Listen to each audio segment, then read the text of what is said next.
Selamat pagi anak-anak, salam sehat untuk kita semua. Kita lanjutkan pembelajaran hari ini tema 4, subtema 2, pekerjaan di sekitarku. Pembelajaran yang kedua.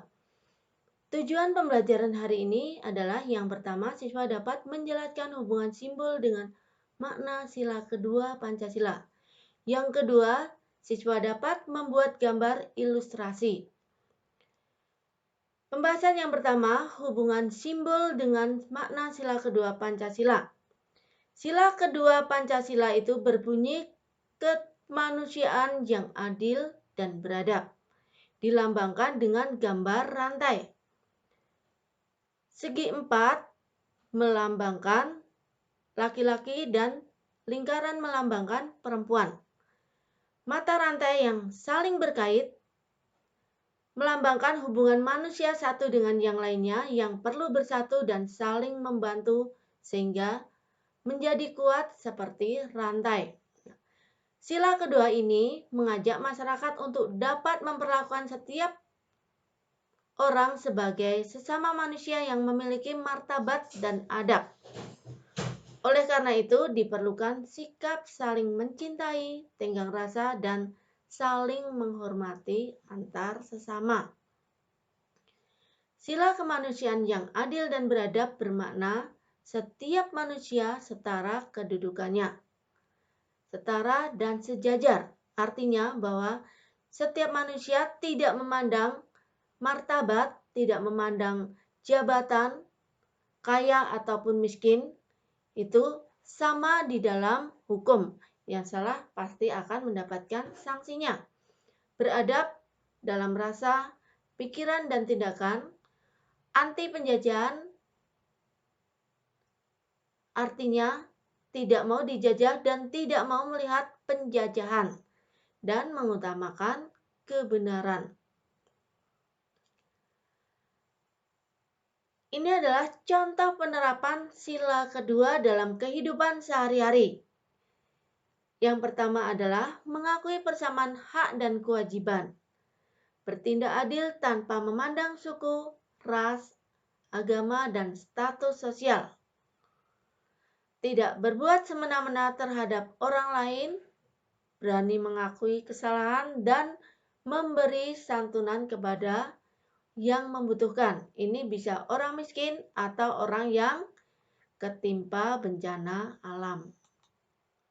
Baik. Bahasan yang kedua adalah gambar ilustrasi. Ilustrasi adalah gambar berupa foto atau lukisan untuk memperjelas isi buku, karangan, dan sebagainya. Maka kalau kita melihat buku itu pasti ada gambar-gambar supaya lebih jelas dan kita juga bisa tertarik untuk membaca, ingin tahu lebih lanjut. Nah, langkah menggambar ilustrasi adalah pertama menentukan tema gambar. Yang kedua adalah membayangkan yang akan kita gambar atau kegiatan yang akan dilakukan oleh objek yang akan kamu buat. Terus, fungsi dari gambar ilustrasi itu bisa mempermudah penjelasan, memupuk bakat anak yang biasa menggambar, mendeskripsikan atau menceritakan sesuatu, peristiwa atau kejadian atau apapun yang diceritakan oleh orang. Bisa juga untuk media pembelajaran dan menarik minat pembaca. Dan juga bisa menghidupkan cerita.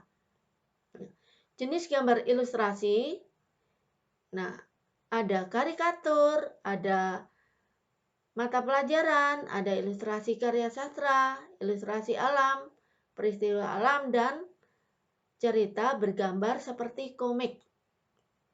Nah, ini adalah contoh gambar ilustrasi.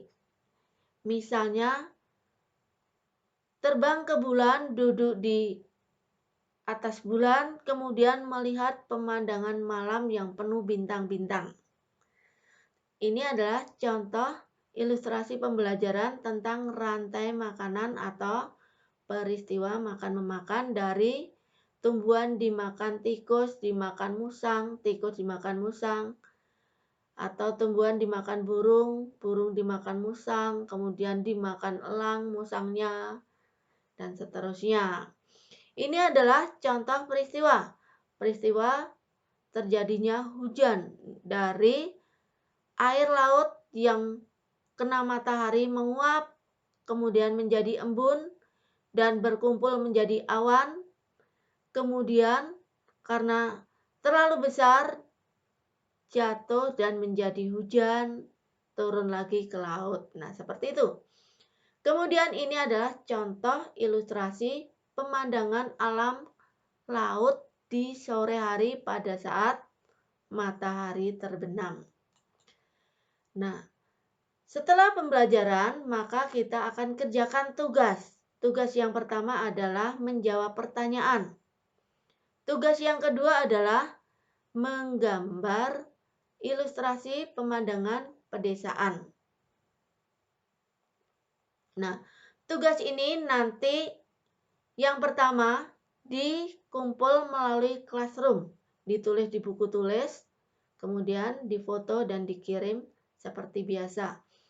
Yang gambar ilustrasi pemandangan pedesaan ini digambar di buku gambar, kemudian dikumpul melalui kelas sekolah di pos satpam ya.